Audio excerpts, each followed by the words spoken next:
Hi friends, good morning. ఒకసారి ఈ video చూడండి. మనం పౌచ్ మిల్క్కి డేట్ కోడింగ్ ఎలా కొడతామనేది ఈ వీడియోలో చూపిస్తున్నాను. మీకు ఇందాక చూపించింది రిబ్బన్స్ అనమాట. క్యాసెట్కి అమర్చిన రిబ్బన్స్.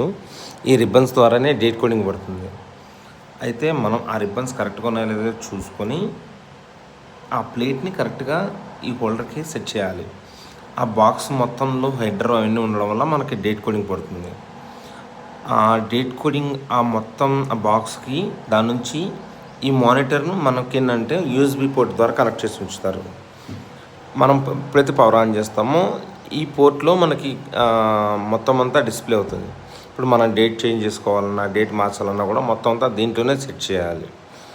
ఈ డేట్ సెట్ చేసేటప్పుడు 1-2 సార్లు జాగ్రత్తగా చూసుకుంటాం ఫ్రెండ్స్. ఎందుకంటే ఏ రోజైతే మనం మ్యానుఫ్యాక్చరింగ్ చేస్తున్నామో ఆ డేటు ప్లస్ దాంతోపాటు మా నెక్స్ట్ 2 డేస్కి మనం ఎక్స్పైరీ ఇస్తాం కాబట్టి అది ఇన్సర్ట్ చేస్తాం అన్నమాట.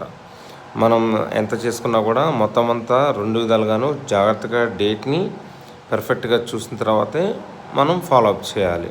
ఎందుకంటే డేట్లో ఏమన్నా పొరపాట్లు జరిగినట్లయితే కనుక మళ్ళీ చాలా కాంప్లికేషన్స్ వస్తాయి.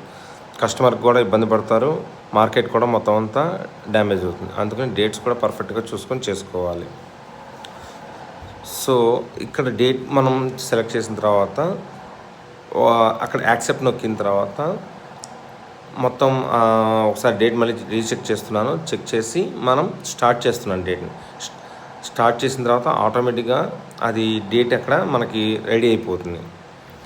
అక్కడ నుంచి మనం మిషన్ స్టార్ట్ చేసుకున్న తర్వాత ఇక్కడ మనకు పైన ప్రింట్ పడుతూ ఫ్రంట్కి వస్తుంది. సరే ఫ్రంట్ వైపు చూడండి, ఫ్రంట్ వైపు కూడా చూద్దాం. ఇదిగో చూడండి, సైడ్ వైపున డేట్ పడుతుంది. అక్కడ డేట్ పడి పైనుంచి హెడర్ ద్వారా ఇలా కిందకు వస్తూ ఉంటుంది. మనం ఇక్కడ డేట్ చెక్ చేసుకుంటూ మిల్క్ ఇక్కడ ఫిల్ అయ్యి ప్యాకెట్ బయటకు వస్తుంది.